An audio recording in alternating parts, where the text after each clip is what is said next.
देंगे।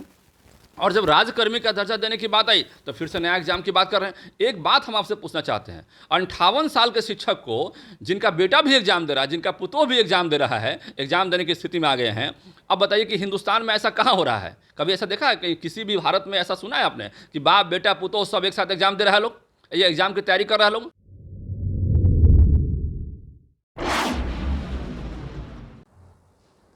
नई नियमावली 2023 आने के बाद स्टेट 19 के अभ्यर्थी खासा परेशान है। परेशानी की वजह यह है कि नियोजित शिक्षक अगर परीक्षा में फेल भी होते हैं तो वो शिक्षक बने रहेंगे, लेकिन स्टेट 19 के अभ्यर्थी अगर फेल कर जाते हैं तो फिर वो कहीं के नहीं रहेंगे। और इन सारे मुद्दे पर लगातार जो बीजेपी के एमएलसी है जीवन कुमार, उन्होंने सवाल कई बार उन लोगों के साथ खड़े रहे, आंदोलन में भी खड़े रहे। लेकिन जो अभ्यर्थी है परेशान है कि आखिरकार हम लोग करें तो करें क्या, परीक्षा की तैयारी करें या फिर हम लोग आंदोलन करें, कैसे? देखिए, हमारा अपना स्पष्ट सोच है कि हिंदुस्तान का सबसे बड़ा घोटाला, नियुक्ति घोटाला जो है बिहार में हुआ है। आप समझिए कैसे। ये अपॉइंटमेंट घोटाला जो है, आपने जब रिजल्ट जारी किया, स्टेट वालों का हम एक एग्जांपल देते हैं, तो आपने रिजल्ट जारी किया वेटिंग फॉर पोस्टिंग के हिसाब से। आप जितना वैकेंसी था उसके हिसाब से आपने उनका रिजल्ट जारी किया।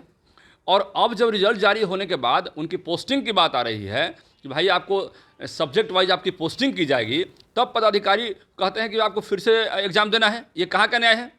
तो कहने का मतलब है कि आप जो कहते हैं उसका कोई मतलब है कि नहीं है। आप अभी एग्ज़ाम देने की बात कर रहे हैं कि एग्ज़ाम आप दीजिए, और फिर से एग्ज़ाम देने के बाद आपके मन में हो जाए कि नहीं भाई एक इसमें कुछ क्वेश्चन छूट गया था, अब फिर से कुछ नया क्वेश्चन और ऐड करके एक नया बीपीएससी का एग्ज़ाम लिया जाएगा, क्योंकि इसमें बीपीएससी का क्वेश्चंस में कुछ कमी रह गई थी। तो आपके मन में जो आएगा वो कीजिएगा। कानून नाम का कोई चीज़ है कि नहीं बिहार में? तो आपके पता ही नहीं चल रहा है कि आपको जो है, उनको जो है टीचर आप चाहते हैं कि बनाए कि नहीं बनाए, ये हमारे समझ से बाहर है। अब देखिए, नियोजित हमारे बीच जो नियोजित टीचर हैं, हमारे जो पुस्तकालय अध्यक्ष टीचर हैं, संगीत टीचर हैं, हमारे अतिथि शिक्षक हैं, आप पहले कहते रहे चुनाव के, हम वादा करते हैं कि हमारे चुनाव के बाद हम आपको राजकर्मी का दर्जा देंगे। और जब राजकर्मी का दर्जा देने की बात आई तो फिर से नया एग्जाम की बात कर रहे हैं। एक बात हम आपसे पूछना चाहते हैं, 58 साल के शिक्षक को जिनका बेटा भी एग्जाम दे रहा है, जिनका पुतोह भी एग्जाम दे रहा है, एग्जाम देने की स्थिति में आ गए हैं, अब बताइए कि हिंदुस्तान में ऐसा कहाँ हो रहा है? कभी ऐसा देखा है कि किसी भी भारत में ऐसा सुना है आपने कि बाप बेटा पुतोह सब एक साथ एग्जाम दे रहा है, लोग ये एग्जाम की तैयारी कर रहा है लोग? ऐसी स्थिति आपने ला दिया है यहाँ पर। अब एग्जाम के बाद उनका रिजल्ट लाइएगा 60 बरस बाद, तब तक वो रिटायर हो चुके होंगे। तो 58 साल, 60, 59 साल, 55 साल की उम्र में आप कह रहे हैं कि आप एग्ज़ाम दीजिए, ये क्या मतलब है? 17 साल का एक्सपीरियंस है भाई साहब, 15 साल का एक्सपीरियंस है, 16 साल का एक्सपीरियंस है, 10 साल से ऊपर का एक्सपीरियंस है, और आप ही कहते हैं, आप ही जाके सारे पेपर में छपवाते हैं कि हमारा बिहार का रिजल्ट अच्छा हो रहा है। तो कैसे रिजल्ट अच्छा हो रहा है?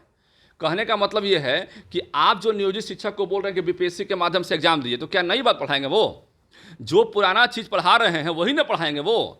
तो ये गलत उनका नीति है, हम इसका विरोध करते हैं। अभी देख रहे होंगे लगातार इसका जो है धरना प्रदर्शन विरोध हो रहा है और सिलसिलेवार ढंग से हो रहा है। हम इसका पुरजोर समर्थन करते हैं और हम उनके संघर्षों के साथ हैं।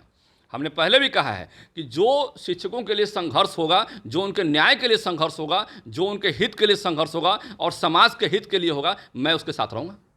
जैसे ये अब देखिए कि नियोजित शिक्षक तो नहीं भी परीक्षा देंगे तो वो शिक्षक बने रहेंगे, लेकिन अभ्यर्थी जो 4 साल से आंदोलन किए हैं, अब 4 साल पहले भी उन लोग का परीक्षा ले लेना था। अगर इन लोगों को परीक्षा लेना है, उन लोग का आक्रोश बस यही है कि 4 साल हम लोग का बर्बाद क्यों किया। अब ये कह रहे हैं कि हम आंदोलन करें या फिर क्या, क्योंकि 4 साल तक तो आंदोलन किए, लेकिन अचानक जब से नई नियमावली आई है तो ये कह रहे हैं कि बुलेट ट्रेन की रफ्तार में जो है नए नए जो हर दिन अपना विज्ञापन ला रहे हैं, सब कुछ कर रहे हैं, तो इसको क्या समझा जाए? एक बात समझ लीजिए आप पहले, आप गलत चीज़ को आगे बढ़ाने के लिए चाहे बुलेट ट्रेन की रफ्तार से बढ़ाइए, चाहे जैसे बढ़ाइए, गलत चीज़ का रिजल्ट गलत ही होता है। आप जो है स्टेट, हमने पहले भी कहा कि स्टेट वालों का जो है, आपने रिजल्ट जारी करने की बात की, जारी हुआ भी, आपने वेटिंग फॉर पोस्टिंग का रिजल्ट जारी किया, उसके रिजल्ट के पीछे लिखा हुआ, पढ़ लीजिए उसमें पीछे क्या लिखा हुआ था। उसमें पीछे स्पष्ट लिखा हुआ कि वैकेंसी के हिसाब से हमने रिजल्ट जारी किया है। मतलब कि आपको उसके बाद उनको नौकरी देना है, और जब नौकरी देने की बात आ रही है तो फिर से आप कह रहे हैं कि एक एग्ज़ाम लेंगे। ये कहीं से भी न्याय संगत नहीं है और हम इसका पुरजोर विरोध करते हैं और उनको बिल्कुल आंदोलन करना चाहिए और उनके आंदोलन में हम उनके साथ खड़े रहेंगे। जैसे आप कह रहे हैं कि आंदोलन करना चाहिए, तो क्या वो परीक्षा की तैयारी नहीं करेंगे, वो आंदोलन करेंगे? देखिए, एक विद्यार्थी जो है जीवन भर पढ़ाई करता है, समझ लीजिए। एक विद्यार्थी जो है हमेशा जो है पढ़ने के मोड में रहता है, और हम तो ये समझते हैं कि ये पढ़ाई तो एक मतलब सिलसिलेवार ढंग से पढ़ने वाला चीज़ जो है कभी भी हम समझते हैं कि जीवन में किसी को नहीं छोड़ना चाहिए। इसलिए हमारा अपना मन है कि हमारी अपनी जो जो विचार है, कभी भी इस चीज़ पे नेगेटिव विचार नहीं करना चाहिए कि भाई कि हम पढ़ाई छोड़ दें। पढ़ाई अब वो तो निरंतर चलने वाली चीज़ है, हर वक्त कुछ ना कुछ सीखने की बात होती है, हर वक्त कुछ ना कुछ जानने की बात। माननीय मुख्यमंत्री जी को जवाब देना चाहिए इस बात पर। माननीय मुख्यमंत्री जी को जवाब देना चाहिए कि वो बोल रहे थे हर जगह चल के कि भाई हमारे जो शिक्षक हैं अच्छा पढ़ा रहे हैं, अच्छा रिजल्ट आ रहा है, तो किस ग्राउंड पे मतलब इस बात को बोल रहे थे। उनको इस बात का जवाब देना चाहिए। उनको इस बात का जवाब देना चाहिए कि क्या हम गुणवत्तापूर्ण शिक्षक से पढ़वा रहे थे कि हम वैसे शिक्षक से पढ़वा रहे थे इतने दिनों से, इतने लंबे समय से, जो हम उस लायक नहीं थे। उनको जवाब देना चाहिए। ये गलत बयानी करने वालों का रिजल्ट जो है गलत होता है। आप जान लीजिए, आने वाला समय में जनता सब कुछ देख रही है, शिक्षक सब कुछ देख रही है। आप जान लीजिए, उन्होंने जो वादा किया था नौकरी देने का, राजकर्मी का दर्जा देने का, और जो वादा खिलाफी कर रहे हैं, तो वादा खिलाफी का जवाब जनता बखूबी देगी उनको। बच्चे जो अभ्यर्थी हैं वो फ्रस्ट्रेशन में जा चुके हैं, और ऐसे में अब वो लोग कोर्ट का रुख किए हैं, तो ये जाना कितना न्याय संगत है? देखिए, किसी भी तरह से किसी को फ्रस्ट्रेशन में जाने की ज़रूरत नहीं है। और आप जान लीजिए कि उसका रिजल्ट जो होगा, जो अभी माननीय मुख्यमंत्री जी का डायरेक्शन चल रहा है, महागठबंधन के सरकार के जो लोग डायरेक्शन दे रहे हैं, वो गलत डायरेक्शन पे सिस्टम को ले जाने का प्रयास कर रहे हैं। जब आपके मंत्री, जब आपके पदाधिकारी प्रेस कॉन्फ्रेंस करके कहते हैं कि आपकी नौकरी पक्की हो गई, रिजल्ट इतना मिल गया है और इस रिजल्ट के हिसाब से इतनी नौकरी पक्की है, तो आपको नौकरी देनी चाहिए। आपने क्यों मोटे मोटे अक्षरों में छपवाया, पेपर में बड़े बड़े पन्नों में छपवाया? छपवाने में उस वक्त अच्छा लग रहा था। आपके जब पदाधिकारी प्रेस कॉन्फ्रेंस कर रहे थे, आपके जब प्रिंसिपल सेक्रेटरी प्रेस कॉन्फ्रेंस कर रहे थे, उस वक्त आपको अच्छा लग रहा था। आज आपको खराब लग रहा है।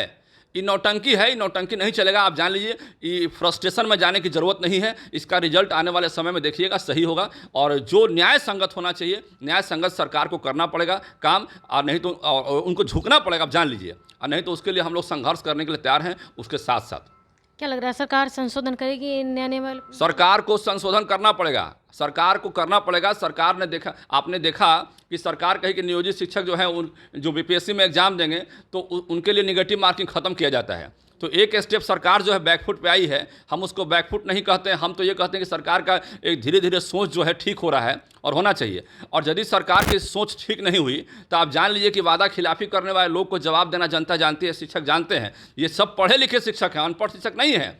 और सब कोई पीएचडी होल्डर हैं, कोई एमएड किए हुए हैं, कोई बीएड किए हुए हैं। ऐसा नहीं है कि 9वां पास शिक्षक हैं यहाँ पर। समझ लीजिए बात को। तो सब जवाब देंगे समय पर, आप जान लीजिए, समय का इंतजार कीजिए। तो आपने देखा कि किस तरह से जो स्टेट 19 का अभ्यर्थी परेशान है, हताश है, जो कोर्ट की ओर रुख कर गए, उन सभी के लिए एक मैसेज है। और हमेशा से उन लोगों के साथ खड़े रहे हैं बीजेपी के एमएलसी जीवन कुमार, जिन्होंने कहा कि उन लोगों को घबराने की ज़रूरत नहीं, हर परिस्थिति में हम लोग उनके साथ हैं, और सरकार को इन सारे मसले पर यानी कि नई नियमावली को वापस लेना ही होगा। फिलहाल के लिए इतना ही। बने रहे कशिश के साथ। पटना से अंकिता सिंह की रिपोर्ट।